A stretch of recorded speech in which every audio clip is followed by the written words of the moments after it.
الزہرا کا نور عین جسے غریب نواز حسنی حسینی سید کے نام سے جانتے ہیں، اس ہستی کا میں تھوڑی دیر پہلے آپ کی خدمت میں یہ بات عرض کرنا چاہتا ہوں کہ حجاز مقدسہ کی یہ خصوصیت ہے، یا اور اس کے ساتھ چند مقامات مقدسہ کو لے لیں، اس کے بعد اگر سب سے زیادہ روئے زمین پر انفرادی حیثیت کسی خطے زمین کو حاصل ہے تو وہ آپ کا اور میرا پیارا ملک ہندوستان کی سرزمین ہے۔ یہ زمین اللہ اور اس کے رسول کی نگاہ میں روز اول ہی سے منتخب تھی۔ کئی انبیاء کرام اس سرزمین پر تشریف لائے۔ یہ زمین نبیوں کی زمین ہے۔ اس زمین پر انبیاء تشریف لائے۔ انبیاء کرام سینکڑوں کی تعداد میں نہیں بلکہ بعض محققین کے نزدیک اور بھی اس سے بڑھ کر کے، البتہ چونکہ جن نبیوں کا ذکر قرآن اور حدیث میں نہیں ہے تو ہم ان کا ذکر اپنے طور پر نامزد کر کے نہیں کر سکتے، لیکن اتنا ضرور ہے کہ انبیاء کرام اس زمین پر تشریف لائے، بلکہ سینکڑوں کتب سے یہ بات ثابت کی گئی ہے کہ حضرت سیدنا شیس علیہ السلام کا مزار اجودھیا کی سرزمین پر موجود ہے۔ اب بھی وہاں پر لوگ زیارت کرتے ہیں۔ سینکڑوں کتب کے اندر حضرت شیس علیہ السلام کون ہے؟ یہ حضرت سیدنا آدم علیہ السلام کے حقیقی بیٹے ہیں۔ یوں تو پوری کائنات کا ہر انسان آدم کا بیٹا ہے، لیکن صلبی طور پر حضرت شیس علیہ السلام جنہوں نے آدم علیہ السلام کی صحبت پائی، جنہوں نے آدم علیہ السلام کی تربیت میں رہے، بلکہ یہ کہیں کہ نور مصطفیٰ صلی اللہ علیہ وآلہ وسلم پہلی مرتبہ اگر کسی کی پیشانی میں منتقل ہوا ہے حضرت آدم علیہ السلام کی پیشانی کے بعد، تو وہ ہستی حضرت سیدنا شیس علیہ السلام کی ہستی ہے۔ اللہ اکبر۔ ان کے بعد اور بھی بہت سے انبیاء ہندوستان کی سرزمین پہ تشریف لائے، جن کی نشاندہی سید الموحدین فی الہند حضرت سیدی سرکار مجدد الفسانی شیخ احمد سرہندی رضی اللہ تعالیٰ عنہ نے فرمائی۔ آپ کے مکتوبات کی طرف آپ نگاہ اٹھائیں، آپ نے مزارات انبیاء کی بھی نشاندہی فرمائی ہے۔ سرہند سے کچھ کلومیٹر کے فاصلے پر وہ جو انبیاء کرام کے مزارات بتائے جاتے ہیں، اس کی نشاندہی کرنے والی ذات حضرت سیدنا شیخ احمد سرہندی فاروقی مجدد الفسانی رضی اللہ تعالیٰ کی ذات ہے۔ تو گویا کہ یہ خطہ انبیاء کرام کی آمد ان کے قدموں کو چوم چکا ہے، اور اسی طرح دنیا کا سب سے پہلا نبی اگر کسی زمین پر آیا ہے، جنت سے ڈائریکٹ کسی زمین پہ قدم رکھا ہے، تو وہ سرزمین ہمارے ملک ہندوستان کی سرزمین ہے۔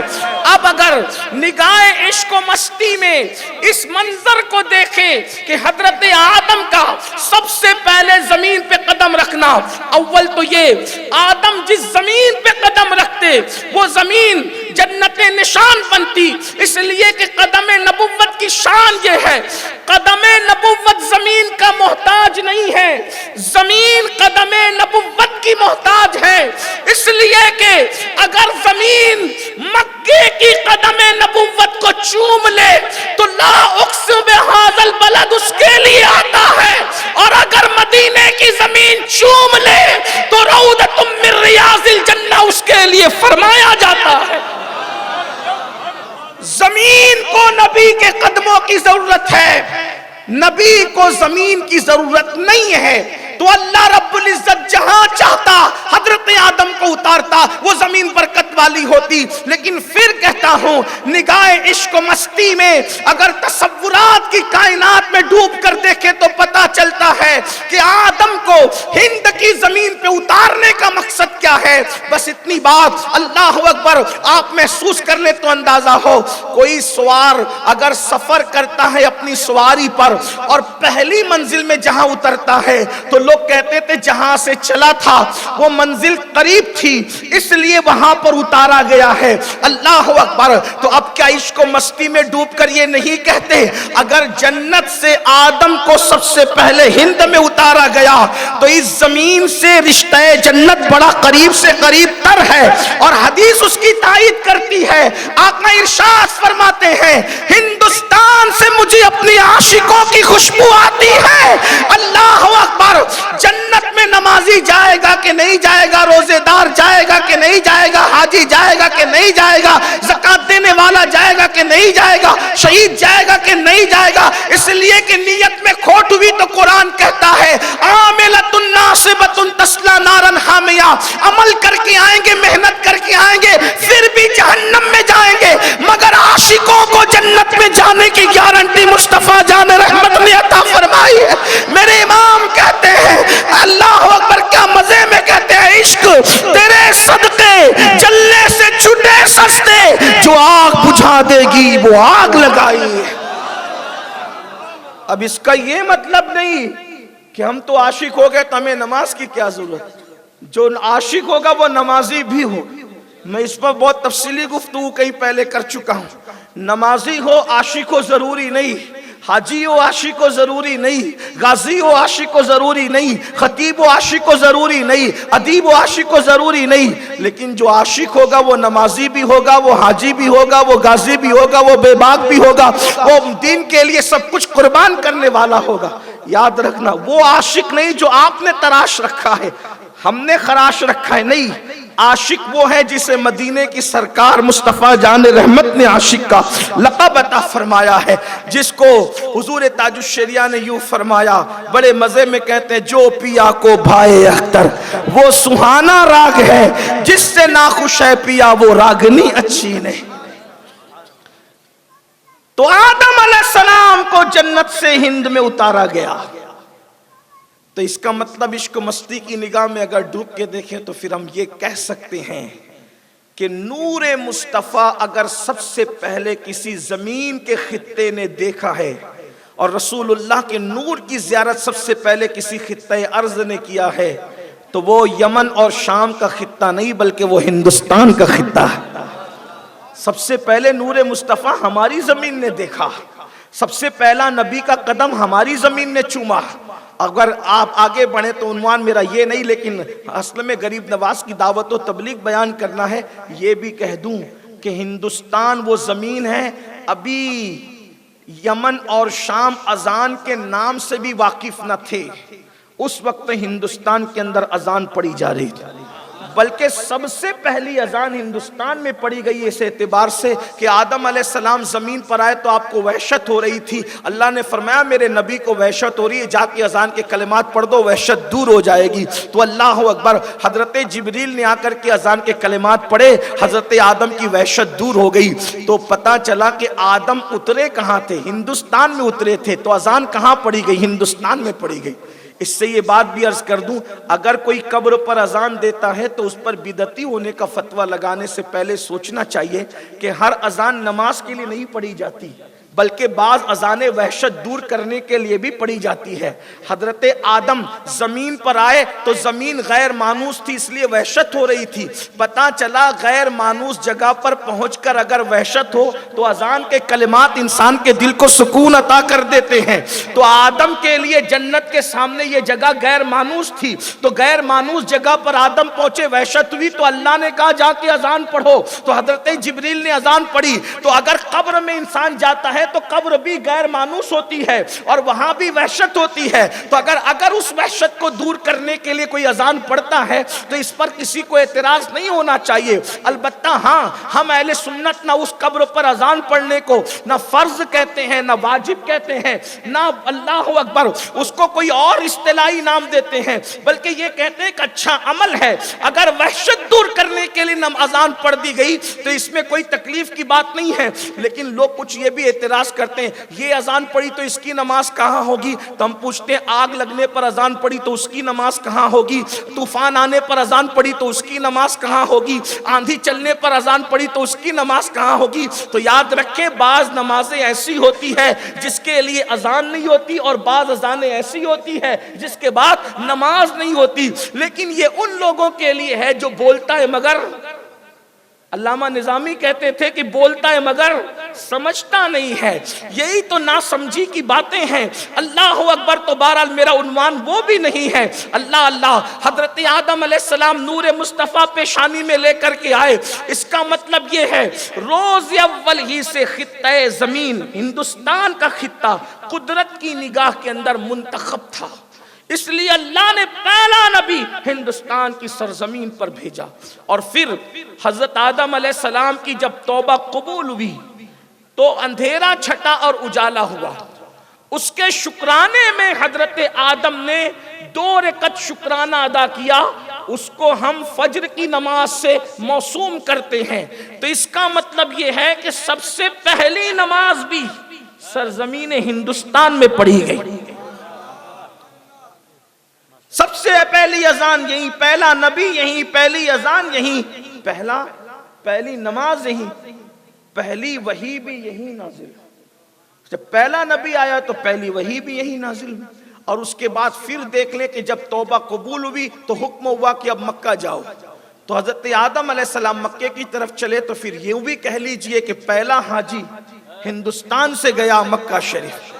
ابھی یمن میں کسی حج اور حاجی کا تصور بھی نہیں تھا، تو یہاں سے پہلا حاجی بھی ہندوستان کی سرزمین پر گیا۔ تو یہ بات ہے، تو یہ منتخب زمین ہے۔ اسی لیے بعض ضعیف احادیث کے اندر جس کی سندوں میں، جن کی اسناد میں ضعف ہے، بعض بزرگوں نے لکھا ہے کہ اللہ کے رسول علیہ السلام نے یہاں کے عطر کی، یہاں کی جڑی بوٹی کی، یہاں کی تلوار کی تعریف فرمائی۔ اسی لیے نعت میں ایک مرتبہ کسی نے ہندوستان کی تلوار سے حضور کے چہرے کو تشبیہ دی، یعنی ہندوستان پہلے بھی زبان پر تھا، لوگ برطانیہ، دبئی، سعودی کی چیزوں کا ذکر زبان پر لاتے ہیں، عرب میں ہند کی چیزوں کے گلگلے تھے۔ تو شاعر نے رسول اللہ کے چہرے کے بارے میں کہا کہ ان کا چہرہ تو ہندوستان کی تلوار کی طرح ہے، چمکدار۔ اس کی مراد چمکدار تھی، لیکن چونکہ تلوار لمبوتری ہوتی ہے، تلوار لمبی ہوتی ہے، تو اس کو لقمہ دیا گیا کہ چمک تو تم نے لے لی لیکن اس میں گولائی نہیں ہے، کیونکہ اس میں لمبوترا پن ہے۔ تو کہا ایک کام کرو، ہندوستانی تلوار سے رسول اللہ کے چہرے کو تشبیہ دینے کی بجائے یوں کہو کہ ان کا چہرہ تو 14ویں رات کی طرح چمکدار ہے، تاکہ چمک بھی بیان ہو جائے اور چہرے کی گولائی کا تذکرہ بھی آ جائے۔ تو یہ اس کا مطلب یہ کہ ہندوستان کی تلواروں کا ذکر عرب کی شاعری میں تھا۔ پھر اس کے بعد دیکھیں اور انبیاء کرام کے دور میں بھی ہندوستان کا تذکرہ ملتا ہے۔ خود احادیث میں اللہ کے رسول صلی اللہ علیہ وآلہ وسلم نے ہندوستان کا ذکر فرمایا یہ کہہ کر کہ ہند سے مجھے اپنے عاشقوں کی خوشبو آتی ہے۔ اقبال نے کہا تھا میرے عرب کو آئی ٹھنڈی ہوا جہاں سے، میرا وطن وہی ہے، میرا وطن وہی ہے۔ اور اس کے بعد پھر جب اسلام آیا، حضور اکرم صلی اللہ علیہ وآلہ وسلم نے اپنے اصحاب کو بھیجا۔ اس سرزمین پر کثیر تعداد میں اصحاب رسول بھی تشریف لائے۔ حضرت تمیم داری انصاری رضی اللہ تعالیٰ کا مزار چنئی کی سرزمین پر، جس کا پرانا نام مدراس ہے، اس سرزمین پر جو ہے وہ آپ کا مزار مقدس موجود ہے، اور بھی جو ہے وہ اللہ اکبر اصحاب کے مزارات موجود ہے۔ اسی طرح بٹنڈا کے اندر حضرت سیدی بابا رتن ہندی رحمت اللہ تعالیٰ علیہ کا مزار، جن کی عمر مبارک تقریباً 700 سال کی ہوئی۔ ابن حجر مکی رحمت اللہ علیہ کی تحقیق کے مطابق، میں آپ کو الجھانے کی کوشش نہیں کر رہا ہوں، صرف ابن حجر اور علامہ اویسی کے قول پر میں یہ بات عرض کروں آپ کے سامنے کہ بابا رتن ہندی وہ ہے جو رہتے تھے ہندوستان کی سرزمین پر، اور آپ کو رسول اللہ کی زیارت 2 مرتبہ نصیب ہوئی۔ ایک تو حضور علیہ الصلوۃ والتسلیم کے بچپن کے زمانے میں، اور ایک تو اعلان نبوت کے بعد۔ بچپن کے زمانے کا حال یہ ہے کہ جب بابا رتن ہندی تجارت کے لیے جو ہے وہ ہندوستان سے عرب کی سرزمین پہ تشریف لے گئے، تو اس وقت میرے آقا صلی اللہ علیہ وآلہ وسلم حلیمہ سعدیہ کے گھر پر موجود تھے، اور آپ حلیمہ کی بکریاں لے کر کے جو ہے وہ جنگل تشریف لے گئے تھے۔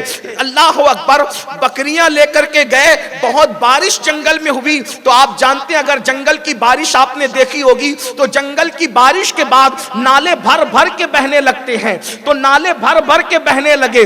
تو اس وقت کچھ مورخین نے یہ لکھا کہ بکریاں تو پھلانگ کر کے چلی گئی مگر اللہ کے رسول علیہ السلام وہ نالا پھلانگ نہ سکے. مگر چونکہ ہم عشق کے بندے ہیں, کیوں بات بڑھائی ہے جو جبریل کو چلتے ہوئے تھکا دے, براق کی طاقت جس کی آگے جواب دے دے, اس کے سامنے نالے کو پھلانگنا کیا چیز تھا. لیکن ہم نگاہ عشق میں جب اس منظر کو دیکھتے ہیں, بکریاں پھلانگ گئی لیکن جبریل کو تھکانے والے نبی کیوں نہ پھلانگے؟ اس لیے کہ پھلانگنا حیا کے خلاف تصور کیا جاتا تھا, اور میرے آقا صلی اللہ علیہ وآلہ وسلم ایسی حیا کرتے تھے, کماری لڑکیوں سے بھی زیادہ کوئی با حیا تھا تو آمنہ کا لال تھا. اور لوگوں کے سامنے حیا کرنا یہ لوگوں سے حیا ہے, مگر تنہائی میں حیا کرنا یہ اللہ سے حیا ہے. تو جنگل میں ہو کر بھی آپ صرف حیا کی خاطر پھلانگے, جس کا بچپنا یہ میرے امام کہتے ہیں گود میں عالم شباب حال شباب کچھ نہ پوچھ, یہ حال ہے. اللہ اکبر. تو حیا کی وجہ سے ہم تو حیا ہی کہیں گے, اس لیے کہ حیا والے ہیں. اور بھی کسی کے پاس کوئی قول ہے تو اس کا اپنا ذمہ دار وہ ہے, ہم اس کا انکار بھی نہیں کرتے. لیکن آپ نے جب تو تاجروں کا قافلہ آیا تو بابا رتن ہندی کی نظر اس من موہنی چہرے پر پڑی, اور چہرے پہ پڑی تو بعض چہرے ایسے ہوتے ہیں جن کو کچھ بولنے کی ضرورت نہیں ہوتی, چہرے پہ نظر پڑتی ہے اور دل لے اڑ لیے جاتے ہیں. خدا کچھ چہرے ایسے بناتا ہے جن کو خدا وجاہت عطا کرتا ہے, وہ چہرے وجیح ہوتے ہیں. اور اللہ اکبر, وہ تو ایسا وجیح چہرہ تھا کہ مخلوق تو مخلوق, خالق کو بھی اس سے پیار ہے. کیا حسن ہے سید ابرار تمہارا, اللہ بھی ہے طالب دیدار تمہارا, اور کیوں دید کے مشتاق نہ ہو حضرت یوسف, اللہ کا دیدار ہے دیدار تمہارا. کیا وجاہت رہی ہوگی. یوں بھی کسی کے بچے بچپنے میں سب کے بچے خوبصورت لگتے ہیں, مگر آمنہ کا وہ لال جس کے چہرے کو والضحیٰ کہا جاتا ہے, زلف کو واللیل کہا جاتا ہے, اس کے حسن کا عالم کیا ہوگا. تو بابا صاحب نے دیکھا اور فدا ہو گئے اور کہنے لگے کیا نالا پار کرنا چاہتے ہیں؟ تو آپ نے سر کے اشارے سے کہا ہاں. تو رتن ہندی سرکار نے اپنے کندھے پہ بٹھایا اور بٹھا کر کے نالا پار کرایا. حضور علیہ السلام نے بچپنے کے عالم میں 7 مرتبہ فرمایا خدا تیری عمر دراز کرے دراز کرے دراز کرے دراز کرے دراز کرے دراز کرے. وہ 7 بار دعا کی برکت تھی کہ اللہ نے بابا رتن ہندی کو کم و بیش 700 سال کی عمر عطا فرمائی. وہ صحابی بھی ہندوستان میں موجود, محققین نے اس پہ کلام بھی کیا, میں اس سے صرف نظر کرتے ہوئے صرف تو کئی اصحاب یہاں موجود ہیں. اس کے بعد دور تابعین آیا, اس میں بھی ہندوستان کی سرزمین پر آنے والے آئے, مگر چونکہ صحابہ کے ہاتھ پر جنہوں نے اسلام قبول کیا تو چونکہ تجارت کے لیے آنے والے اصحاب واپس چلے گئے یا زندگی نے وفا نہیں کی پردہ فرما گئے, اس لیے مضبوط کوئی سسٹم جس کی ضرورت لوگ کرتے ہیں وہ جو ہے قائم نہ ہو سکا. اور ان کی اپنی محنتیں بڑی مخلصانہ تھی, تو جہاں تک ان کا دائرہ کار تھا وہیں تک وہ خدمات بھی محدود رہی.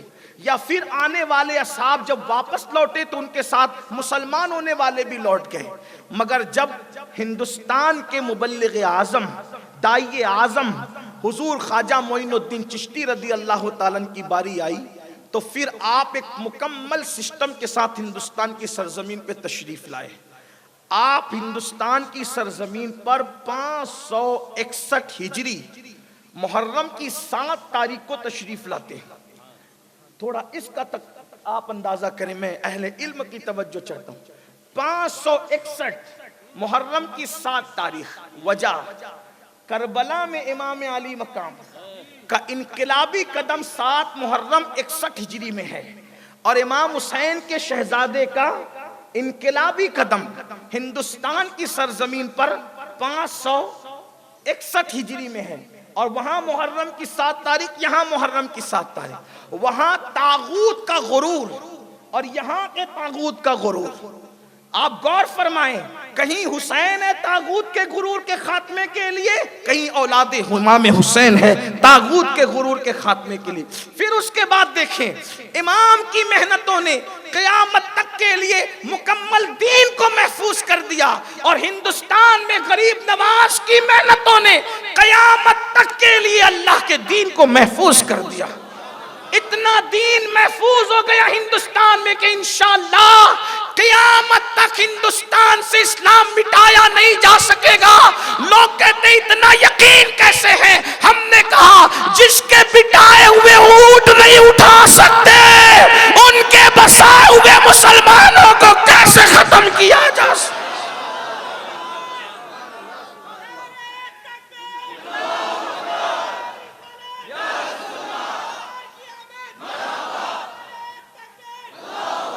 شرط یہ ہے کہ ہندوستان کا مسلمان اپنی ذمہ داری کو محسوس کرے، ہندوستان کا مسلمان واقعی مسلمان بننے کی کوشش کرے۔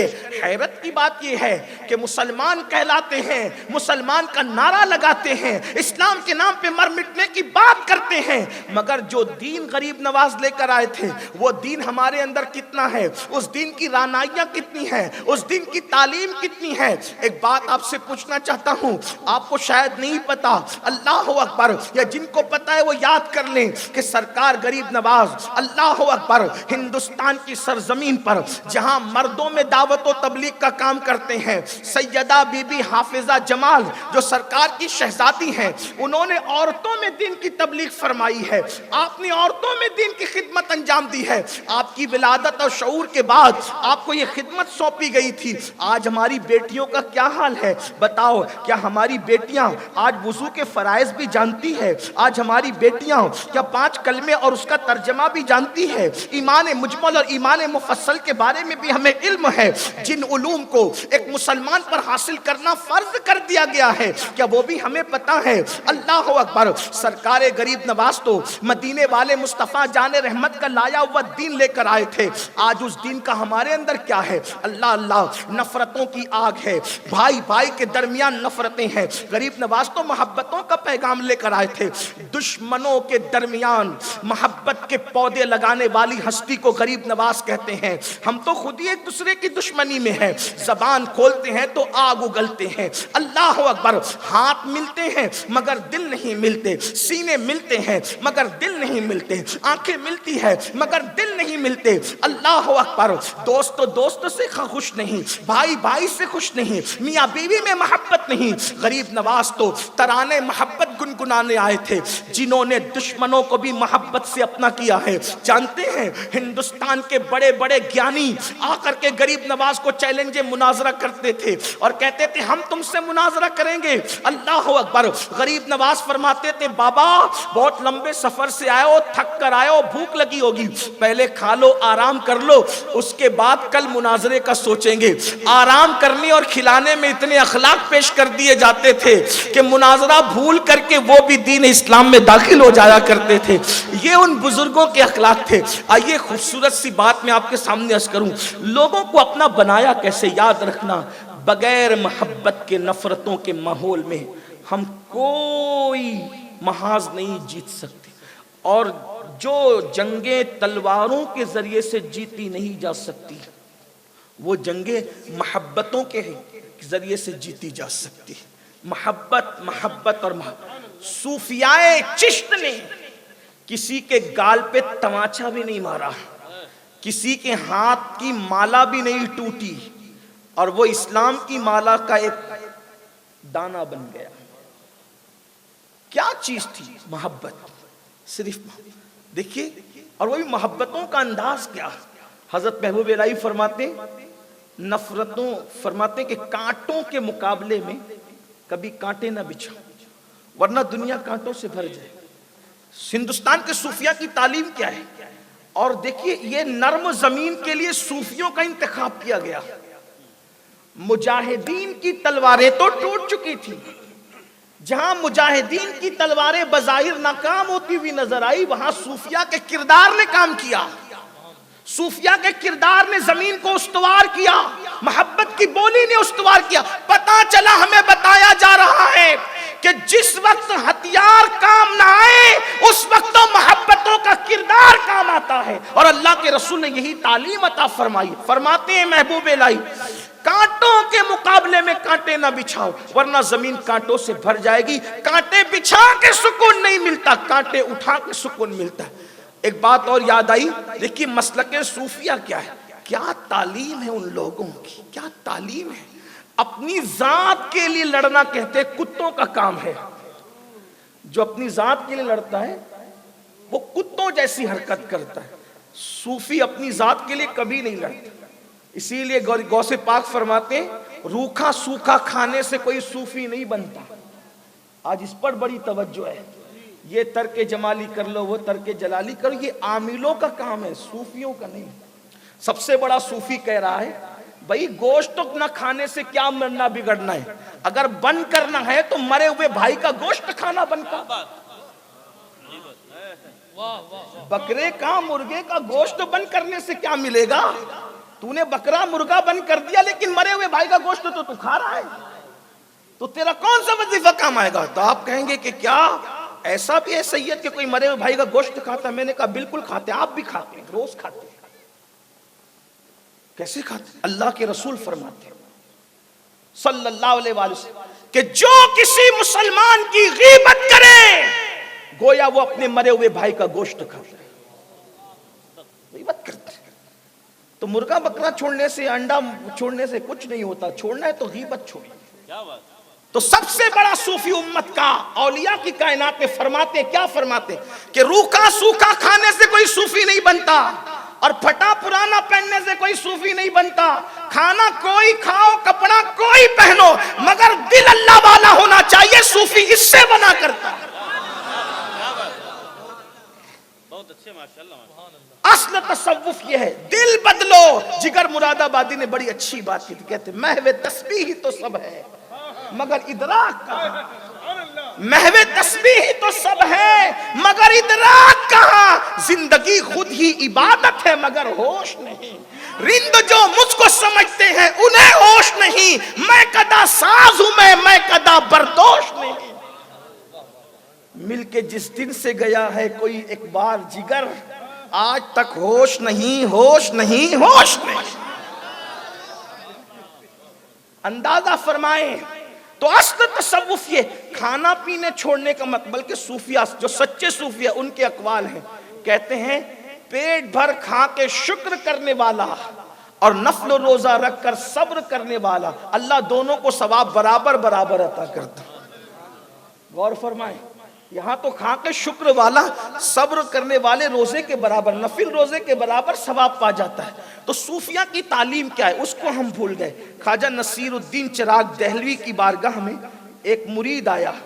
مریدوں کی پرانی یہ تربیت ہے کہ مرید جب اپنے شیخ سے ملتا ہے تو کچھ نہ کچھ نظر پیش کرتا ہے. حالانکہ مرید کی نظر کا محتاج ہمارا شیخ نہیں ہوتا, لیکن ہمارے مخدوم اشرف جہانگیر سمنانی رضی اللہ تعالیٰ عنہ کا قول ہے, فرماتے ہیں علماء سے اور مشائخ سے اور بزرگوں سے ملنے جاؤ, چاہے زمین کے اندر والے سے ملنے جاؤ چاہے زمین کے اوپر والے سے ملنے جاؤ, تو خالی ہاتھ نہ جایا کرو. جو خالی ہاتھ جائے گا نہیں وہ خالی ہاتھ آئے گا نہیں.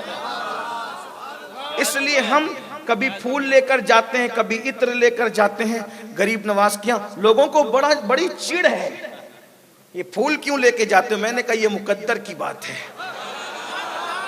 کوئی جیتے جی ترستا ہے, کوئی بعد وصال بھی پھولوں میں لدا ہوتا ہے, اس کے لیے بھی قسمت چاہیے. کیوں لے کر کے جاتے ہو. ہم نے کہا ہم لے کے جاتے ہیں, ہم چڑھاتے ہیں, ہم چڑھاتے ہیں, آپ چڑھتے کیوں ہیں. مقدر کی بات ہے, نصیب کی بات ہے. کوئی پھول کسی کی ناجائز محبت میں کسی کو پیش کرتا ہے, کوئی نبی کے بیٹے کو پیش کرتا ہے. پھول تو پیش ہو رہے ہیں نا, ہر جگہ پیش ہو رہے ہیں. کوئی ناجائز محبت میں پیش کر رہا ہے اور کوئی آل نبی کی محبت میں, اصحاب نبی کی محبت میں. بہرحال تو آپ سے یہ عرض کر رہا تھا کہ یہ پرانی عادت ہے محبت کی کہ خالی ہاتھ نہیں. اب اس سے یہ نہ کہنا کہ یہ دیکھو سنی لوگ اپنی عوام سے کچھ وصول کرنا چاہتے. بات وصول کرنے کی نہیں ہے. ارے اللہ بھی جب محبوب کو واپس بھیجتا ہے تو بغیر تحفے کے نہیں بھیجتا, خالی ہاتھ.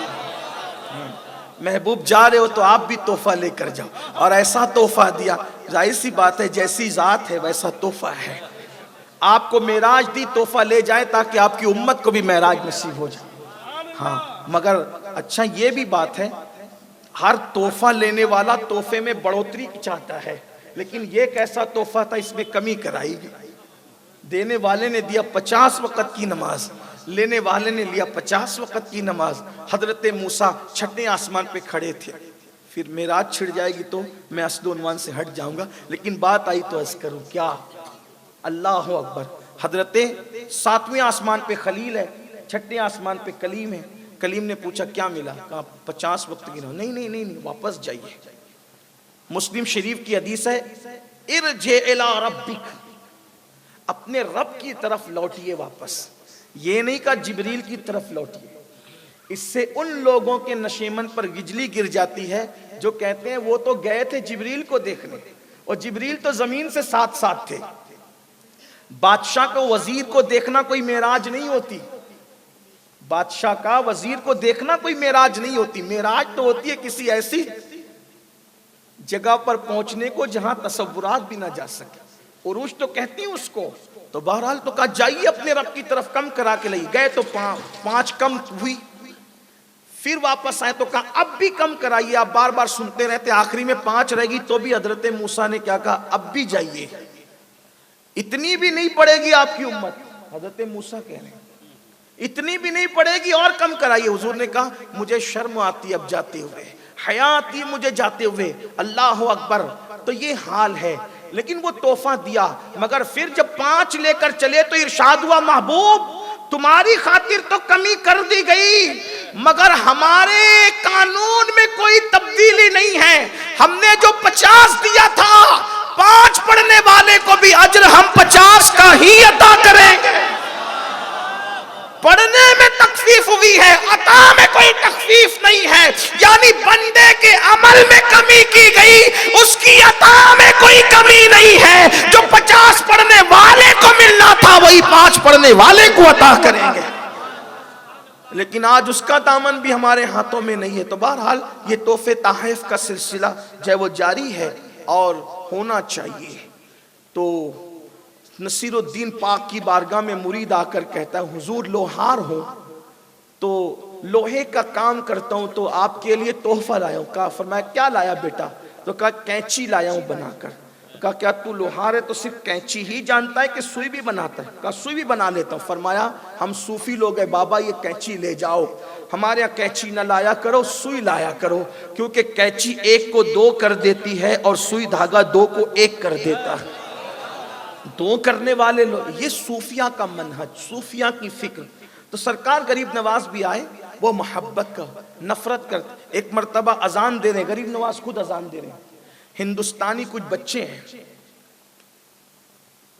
ہندوستان اب ظاہر سی بات ہے ہر ملک میں ہر بندہ تو اچھا نہیں رہتا نا، کچھ بچے بدماش آپ کو بھی مل جاتے ہوں گے، ہمیں بھی کچھ ملتے جلتے رہتے ہیں، جو بڑوں کی نقلیں بناتے ہیں، اور جو کسی کی نقل بناتا ہے تو لوگ اس سے ناراض ہوتے ہیں کہ نہیں ہوتے؟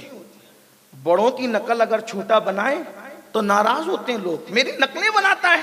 مگر وار حلم غریب نواز اذان پڑھ رہے ہیں، اور اس زمین کے کچھ بچے، بگڑے ہوئے ماں باپ کے کچھ بچے غیر تربیت یافتہ، وہ غریب نواز کی نقلیں بنا رہے ہیں، اور وہی جو غریب نواز الفاظ دہراتے کہتے ہیں وہ دہراتے جاتے ہیں۔ مریدین کو ناراضگی ہوئی، ہمارے مرشد کا مذاق، میرے بھائی تمہارے اور میرے مرشد کا کوئی مذاق بنائے تو ہمیں برداشت نہیں ہوتا، کوئی نقل بنائے تو ہمیں برداشت نہیں ہوتا۔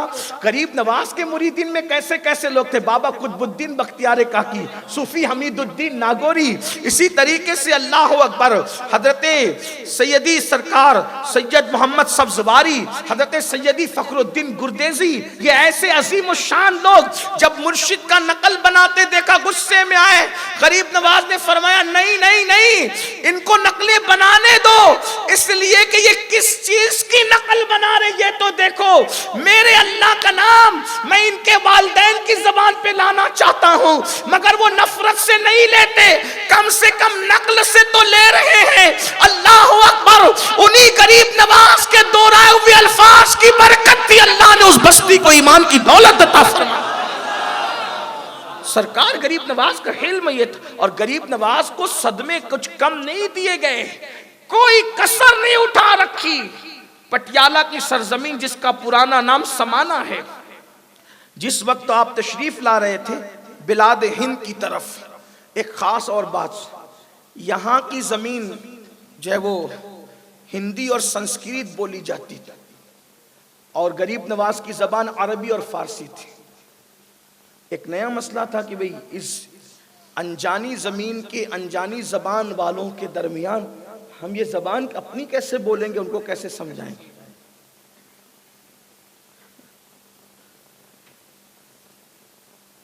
تو غریب نواز رحمت اللہ تعالی علیہ یہاں کی زبان کو سیکھنے کے لیے آپ نے سرحد پہ قیام فرمایا، اور سرحد کے قیام کے درمیان نجومیوں نے جو علم نجوم سے غریب نواز کی آمد کا ذکر جانتے تھے، انہوں نے تصویریں بنائی اپنی اٹکل سے، اور کہا یہ فقیر آئے گا اور آنے کے بعد ہندوستان کے تختے کو یہ پلٹ دے گا، اور بادشاہ جو طاغوت ہے اس کے تخت کو پلٹ کر ٹکڑے ٹکڑے کر دے گا، حکومت پھر بادشاہ کی نہیں رہ جائے گی، پھر کسی اور کی ہوگی۔ تو حکومت بچانے کے لیے بادشاہ بڑا حساس تھا۔ دیکھیے لوگ اقتدار بچانے کے لیے کچھ بھی کر سکتے ہیں، اور کیا لوگوں نے، یزید نے کیا، فرعون نے کیا، نمرود نے کیا۔ فرعون نے تو کتنے بچوں کو ذبح کیا، نمرود نے کتنے بچوں کو ذبح کیا۔ پتہ چلا یہ انسانی ذبیحہ، انسان کو ذبح کرنا، انسانوں کی نسل و کشی کرنا اقتدار کے حصول کے لیے یا اقتدار کو بچانے کے لیے اہل اقتدار کا ہمیشہ سے وتیرہ اور طریقہ رہا ہے۔ مگر یاد رکھنا، جو خون کی ہولیاں کھیل کر کے اقتدار بچاتے ہیں یا اقتدار بناتے ہیں، بہت دنوں تک ان کی فرعونیت اور نمرودیت نہیں چلتی، اس لیے کہ ظلم کی عمر بہت زیادہ نہیں رہتی۔ اللہ رب العزت نہ ظلم کو پسند کرتا ہے نہ ظالم کو پسند کرتا ہے۔ یاد رکھنا، کبھی کسی پہ ظلم مت کرنا۔ جب چڑیا پہ ظلم کیا جاتا ہے اور کتے پہ ظلم کیا جاتا ہے تو بستیاں جلا دی جاتی ہے۔ اللہ اکبر۔ تو پھر اللہ انسانوں پہ ظلم کیسے برداشت ہو سکتا؟ اسی لیے تو اہل اسلام مارنا تو دور کی بات، گالی دینا تو دور کی بات، مسلمان تو کسی غیر مسلم کو حقارت کی وجہ سے ابے کہنا بھی گوارا نہیں کرتی۔ یہ ابے کے الفاظ اور اوٹ پٹانگ الفاظ ابھی آپ کی ہماری زبانوں پر آ گئے، ورنہ صوفیہ وہ تھے ابے کہنے کی بھی اجازت اپنے مریدوں کو نہیں دیتے تھے۔ سرکار بندہ نواز کے سودراز بلند پرواز شہباز دکن ہندوستان کی سرزمین پہ سلسلہ چشتیہ کے بہت بڑے بزرگ ہیں، ایک بار دلی آئے ہوئے تھے، دوستوں کے ساتھ بیٹھے تھے، ایک غیر مسلم آیا، اس کا نام بنو تھا، بنو۔ تو حکیم تھے اور بہت بڑے عالم تھے۔ اس حکیم عالم صاحب نے کہا ابے بنو، اور اس سے بات کی۔ جب وہ اٹھ کے چلا گیا تو سرکار بندہ نواز نے ان سے کہا علامہ صاحب معذرت چاہتے ہیں، آپ لوگوں کو ابے کہتے ہو؟ صوفی مشرب ہو کر، صوفی مسلک ہو کر آپ لوگوں کو ابے کہتے ہو؟ تب جب آدمی پھنستا ہے تو کچھ نہ کچھ راستہ تو نکالتا ہے نا دائیں بائیں سے۔ تو انہوں نے کہا حضرت وہ کافر تھا، حضرت وہ غیر مسلم تھا، اس لیے میں نے ابے کہہ دیا۔ کیا خوبصورت جواب دیا بزرگان چشت کے اس پروردہ نے، فرمایا مولانا وہ کافر تھا، آپ تو مسلمان ہو۔ ایک مومن کو ابے کہنا کیسے، سوچو تو صحیح۔ جن صوفیاء نے کسی کافر مشرک کو ابے کہنا گوارا نہ کیا، وہ بیوی کو ماں بہن کی گالیاں سننا کیسے گوارا کر سکتے؟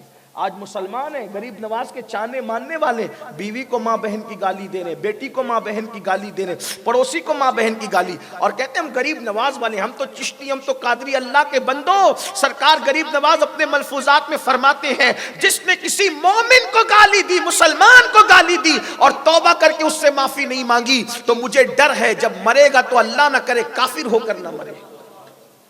گالی دینے والے کی زبان پہ کلمہ طیبہ نہیں آئے گا۔ سرکار غریب نواز فرماتے ہیں اس کا برا خاتمہ ہونے کا اندیشہ ہے جو کسی مسلمان کو گالی دیتا ہے۔ سوچو، یعنی انسان کو کتا کہنا گالی ہے، انسان کو اچھے انسان کو خبیث کہنا گالی ہے، مردود کہنا گالی ہے۔